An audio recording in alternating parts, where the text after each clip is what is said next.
bilinmagan holatda urinib qolyapti. Hozir bilinmaydi. Oxirgi magazinga boradi. Mahallada, domlarda orasida ular ham aholi oxirgi tochkalarga tarqib ketdi. Keyin tagidan o'zi mana zo'r gilos jo'natyapsiz. Haqiqatan zo'r. Lekin bu narsa oxiridan bitta bo'lib qolyapti. Noto'g'ri bo'lib qolyapti. Minusi. Shuning uchun navalga o'taylik. Navalda o'zi urinmaydi mana. Mana gilos. Bak o'tgan endi bilmayman. Biz olyapsizmi? Hammalaringga rahmat. Chiroyli ishlab, chiroyli qilyapsizlar. Sizlarga farzandli yetkazgan ota-onalaringga rahmat. Farzandlaring rohatini sizlar ham ko'ringlar.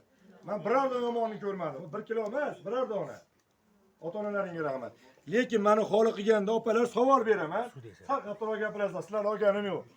Men unda gilos mana xoli teganda ozmashinda urinyaptimi, urinmayaptimi mashg'ulot xolis aytinglar.